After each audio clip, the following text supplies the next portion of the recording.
வணக்கம். தேசிய வேதாகம கல்லூரி மாணவ கண்மணிகளே, தோழர்களே, அருமை பெற்றோரே, உலகளாவிய என் தமிழ் சொந்தங்களே, உங்கள் அனைவருக்கும் என்னுடைய நெஞ்சார்ந்த வாழ்த்துதலை தெரிவித்து இந்த வான்வழி வகுப்புகளுக்கு உங்களை வரவேற்கிறதுல மகிழ்ச்சி அடைகிறேன்.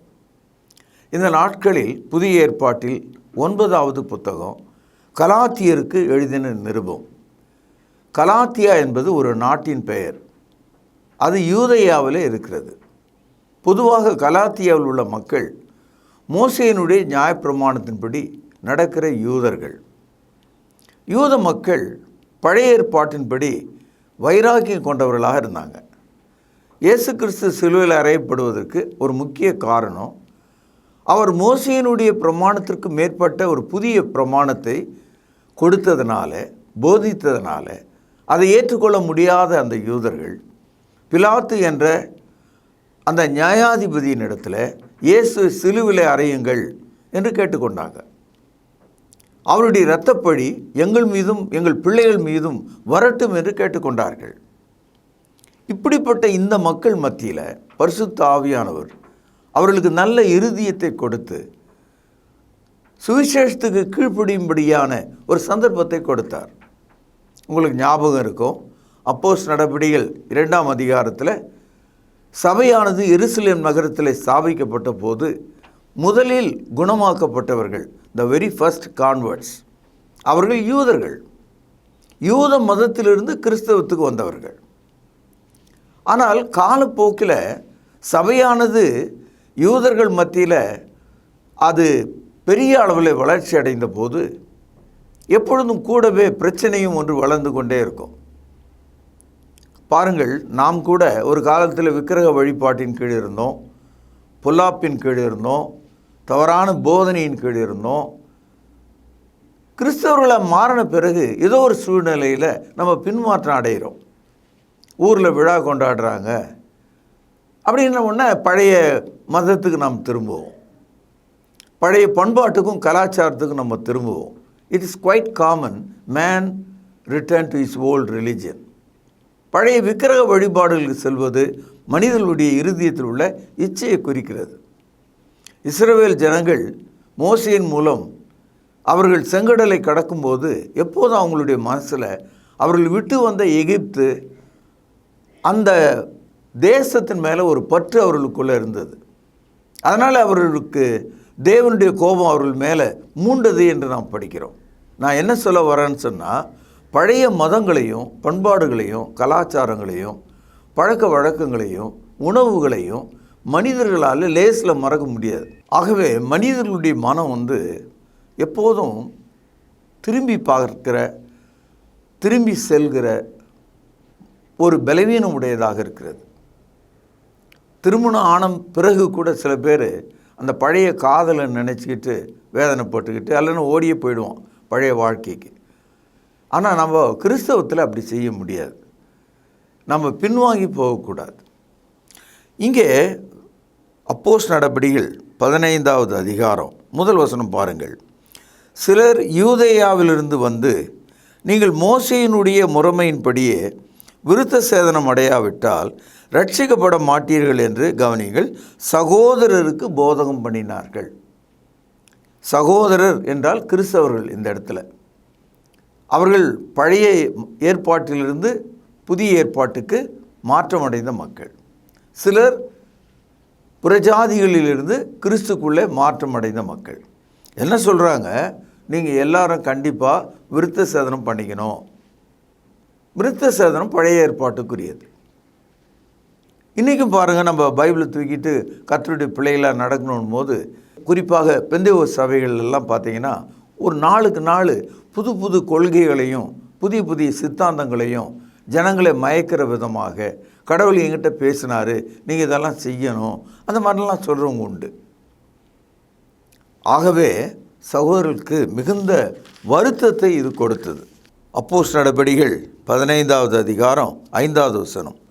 அப்பொழுது பரிசேய சமயத்தாரில் விசுவாசிகளான சிலர் எழுந்து அவர்களை விருத்த சேதனம் பண்ணுகிறதும் மோசேயின் நியாயப்பிரமாணத்தை கைக்கொள்ளும்படி அவர்களுக்கு கற்பிக்கிறதும் அவசியம் என்றார்கள்.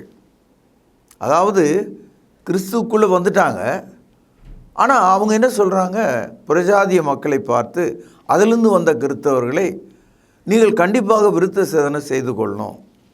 இப்போ நம்ம ஊரில் இந்த ஜாதி தீண்டாமை இருக்கிற மாதிரி யூதர்கள் புறஜாதிகளை ஆள்வதற்காக அவர்களை ஒரு தீண்டத்தகாதவர்களாக வைத்து விட்டார்கள். நீ கிறிஸ்தவனாக இருந்தால் கூட விருத்த சேதனை செய்யாத ஆள் நீ, ஆக எங்களோட லோ காஸ்ட் நீங்கள் எங்களோட தாழ்ந்தவர்கள் என்ற மாதிரியான கலக புத்தியை அவர்கள் மத்தியில் பரப்புனாங்க. அப்போது அன்றைக்கு இருந்த எருசலேம் சபையில் மிகப்பெரிய தர்க்கம், சண்டை எல்லாம் உருவானது. இதை அப்போஸ்தலர் நடபடிகள் 15வது அதிகாரம் 10வது வசனம் பாருங்கள். இப்படி இருக்க நம்முடைய பிதாக்களாலும் நம்மாலும் சுமக்கக்கூடாதிருந்த நுகத்தடியை சீஷர் கழுத்தின் மேல் சுமத்துவதனால் நீங்கள் தேவனை சோதிப்பானேன். அதாவது பழைய ஏற்பாடு நுகத்தடி என்று இங்கே அழைக்கப்பட்டிருக்கு. நுகத்தடினா மாடுகள் கீழ்ப்படிவதற்காக விவசாயி அந்த 2 மாட்டின் கழுத்தின் மேலே ஒரு தடியை போடுவாங்க. அந்த தடியோடு சேர்த்து கழுத்தையும் மூக்கையும் சேர்த்து கட்டிடுவாங்க. நுகத்தடி போடப்பட்ட அந்த மாடுகள் அதோட அந்த விவசாயினுடைய கட்டளைக்கு மட்டும்தான் அது கீழ்ப்படியும். அதால் தனியாக பிரிஞ்சு குனிஞ்சு புல்லை எல்லாம் மேய முடியாது. அதை மாதிரி சுமக்க முடியாத நுகத்தடி போன்ற அந்த மோசேயினுடைய நியாயப்பிரமாணத்தை, அந்த விருத்த சேதன போதனையை புறஜாதிய கிறிஸ்தவர்கள் மேலே, அவங்க கழுத்தின் மேலே நீங்கள் ஏன் வைக்கிறீங்க? உங்களாலேயே கைக்கொள்ள முடியாத அந்த உபதேசத்தை ஏன் சகோதரர்களுக்கு போதிக்கிறீங்க? இதை கேட்டுக்கொண்டிருக்கிற பெந்தேகோஸ்து போதகர்கள் கவனிக்கணும். ஏன்னா பழைய ஏற்பாட்டில் போதிக்கப்பட்ட அந்த தசம பாகத்தை இன்ன வரைக்கும் சகோதரருடைய கழுத்தின் மேலே அவர்கள் சுமத்துவதை நம்ம பார்க்குறோம்.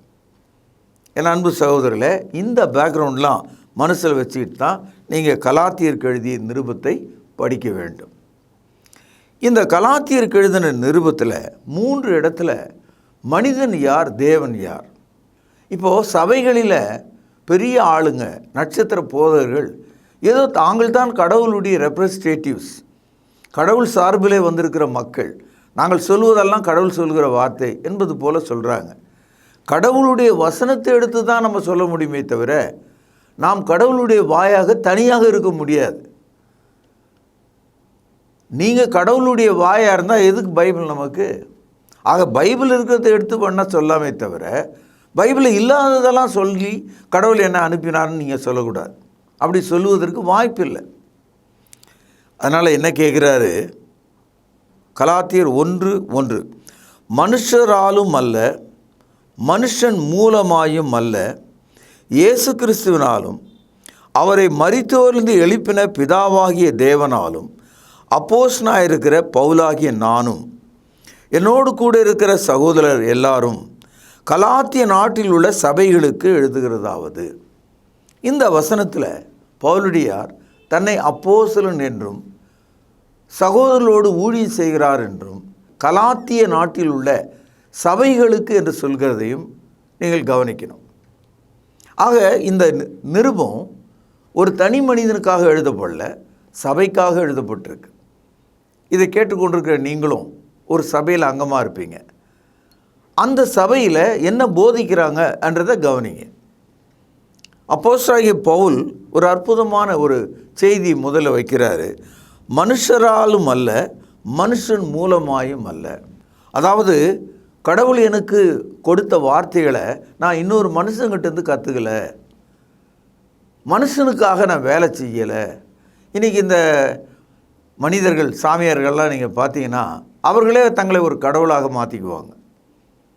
எத்தனையோ அவதாரங்கள் இன்னைய தேதியில் இந்த நாட்டில் இருக்காங்க.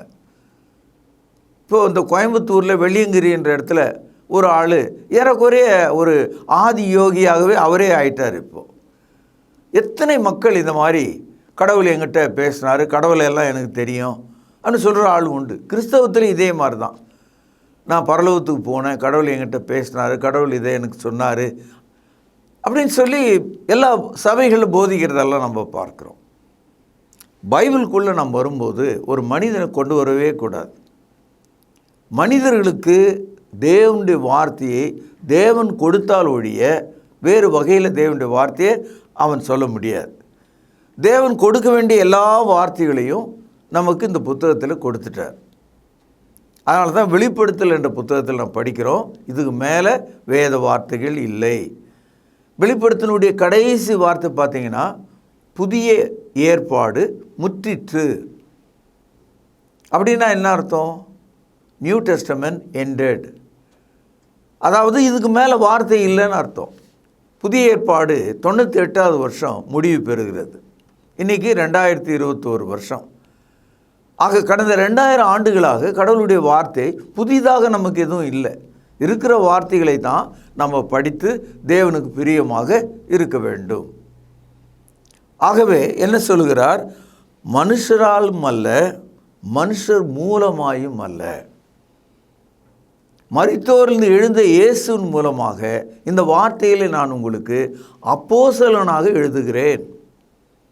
அதனால தான் நம்ம அப்போஸ்தலருடைய உபதேசம், தி அப்பாசில்ஸ் டாக்ட்ரின் என்று இதை நாம் அழைக்கிறோம். புதிய ஏற்பாடு அப்போஸ்தலரால் நமக்கு எழுதி கொடுக்கப்பட்டது. அப்போஸ்தலர் அல்லாதவர்கள் இந்த புதிய ஏற்பாட்டை நமக்கு தர முடியாது, தேவனுடைய வார்த்தையை தர முடியாது. தேவனுடைய வார்த்தையை படிப்பது, அதை எடுத்து போதிப்பது உங்களுக்கு எனக்கு உண்டு.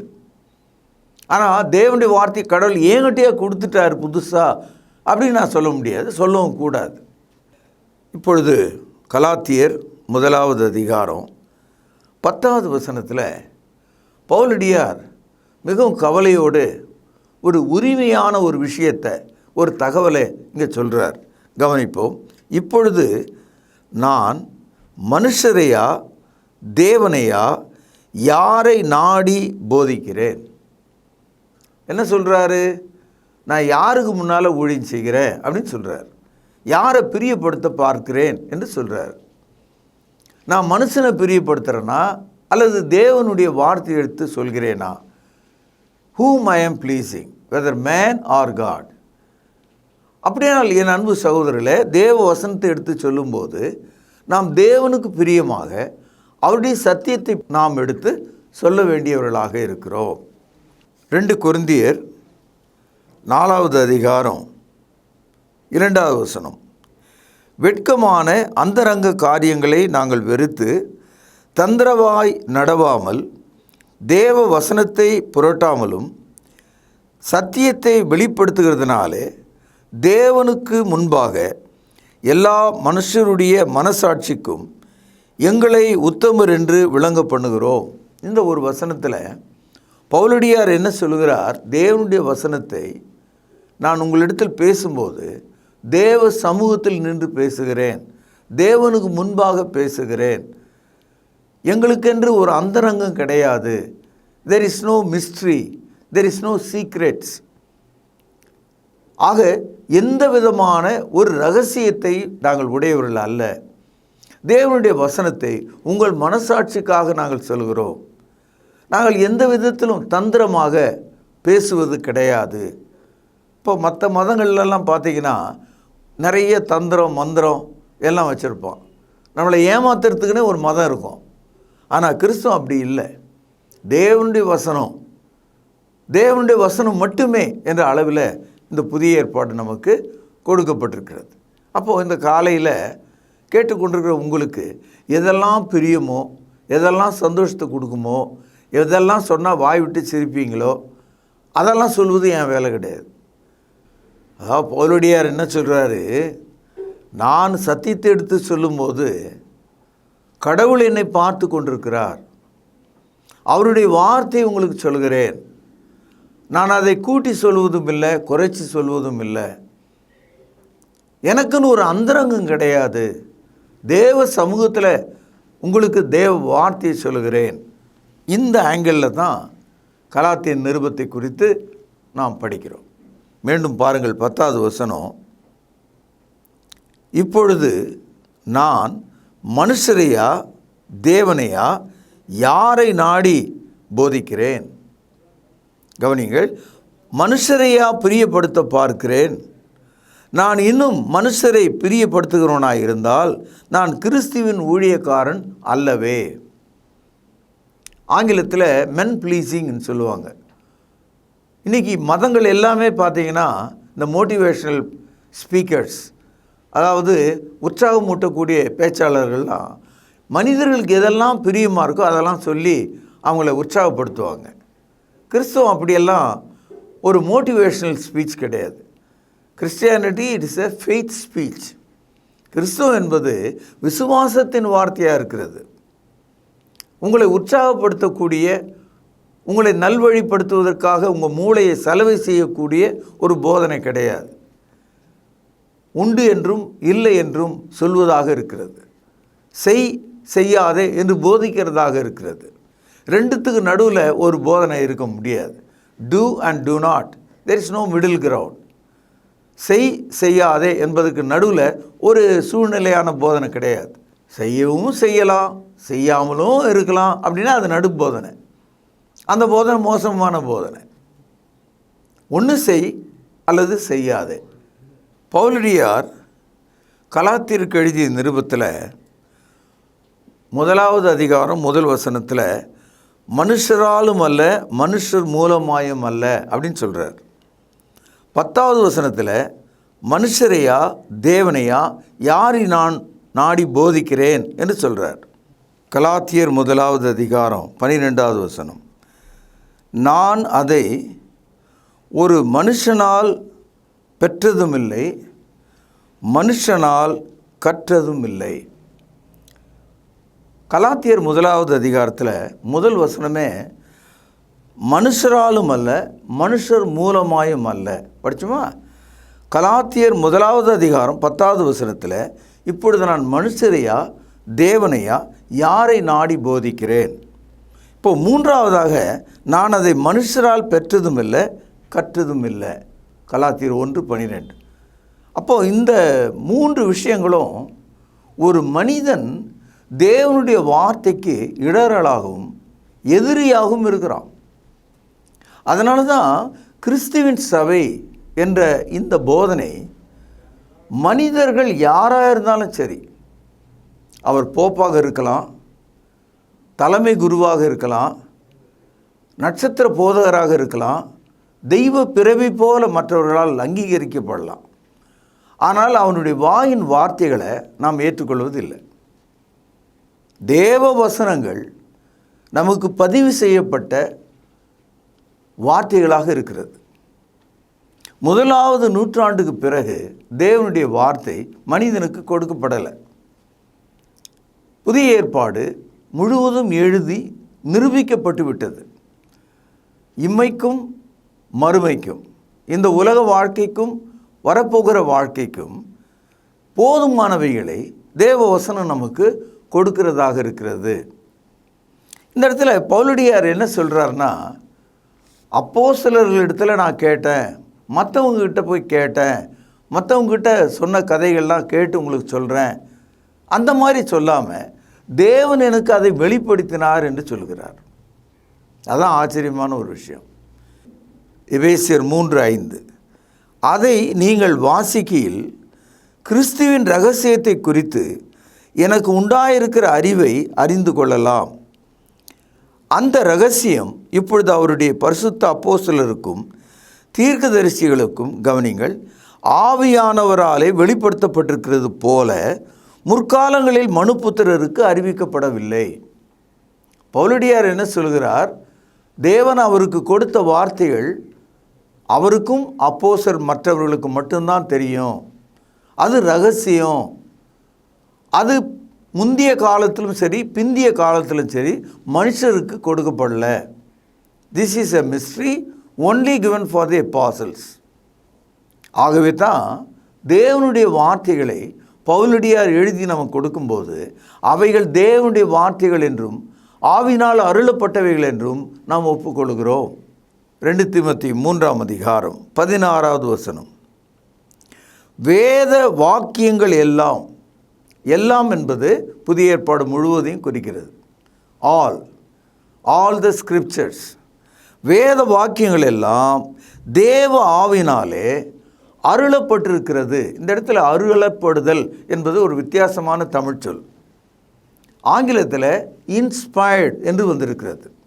அப்படின்னா என்ன அர்த்தம்னா, பரலோகத்தில் உட்கார்ந்திருக்கிற தேவன் உலகத்தில் இருக்கிற ஒரு மனிதனுடைய இருதயத்துக்குள்ளே அதை கொடுத்து அதை ஏவி எழுத செய்தார் என்று பொருள். God inspired the holy man of God.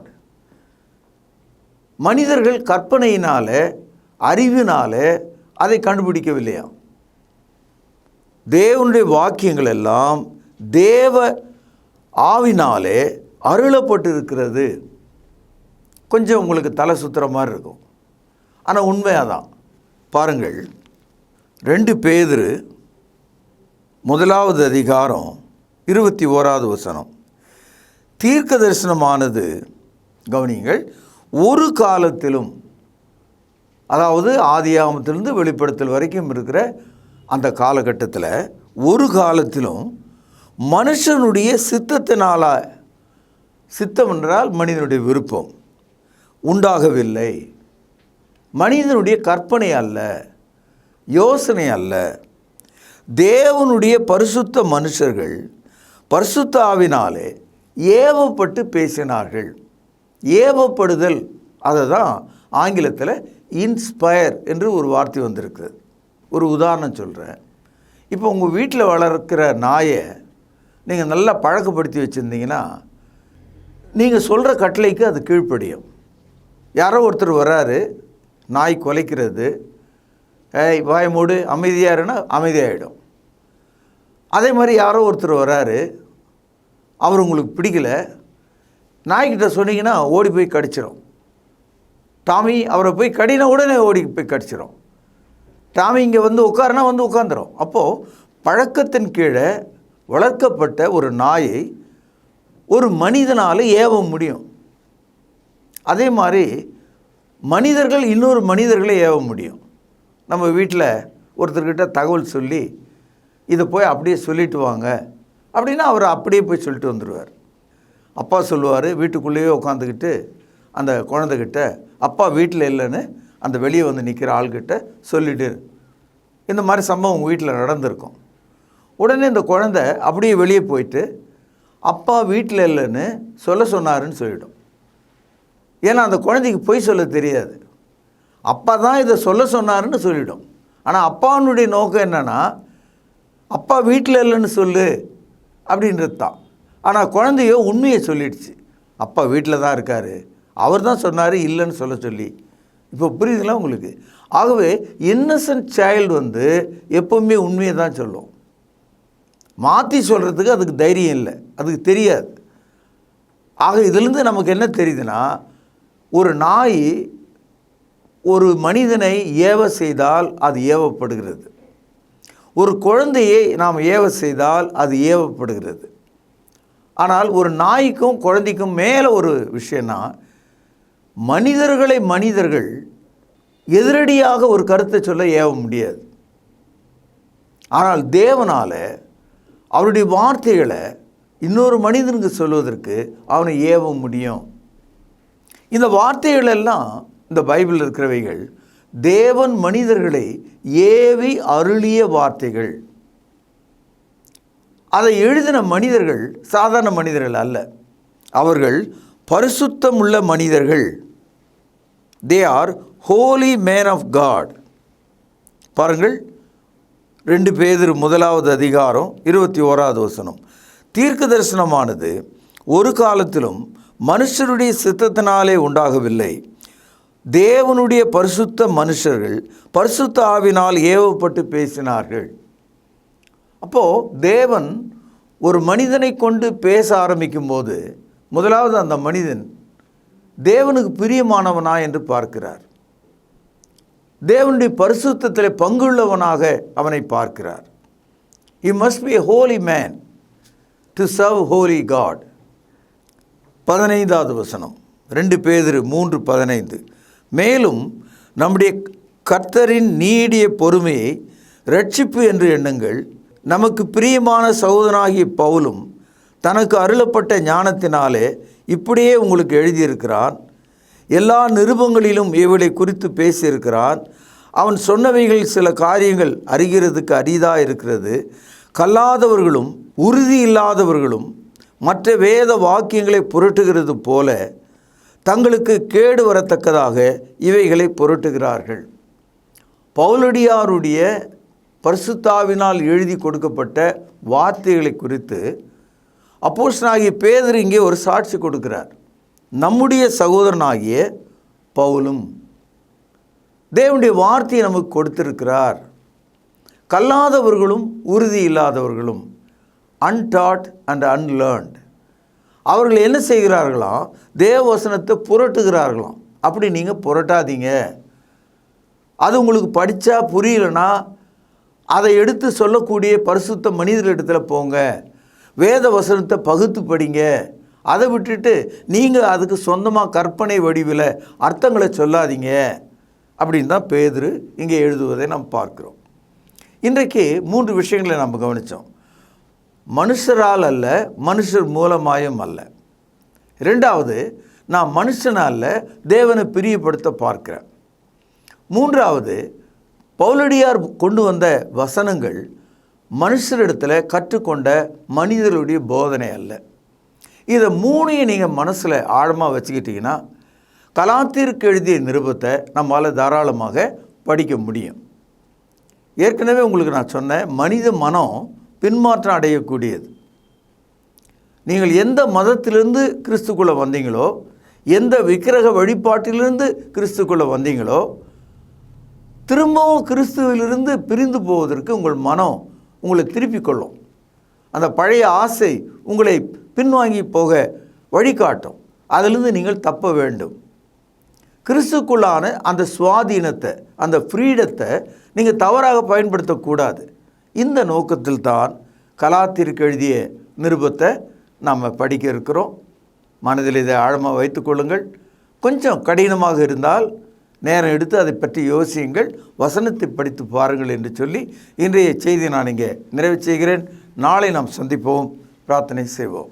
மிகவும் பரிசுத்த நிறைந்த எங்கள் அன்பான தகப்பனே, மிக உறுதியான தேவ ஆவியினால் ஏவப்பட்டு எங்களுக்கு கொடுக்கப்பட்ட வசனங்களுக்காக உம்மை துதிக்கிறேன், ஸ்தோத்திரிக்கிறேன்.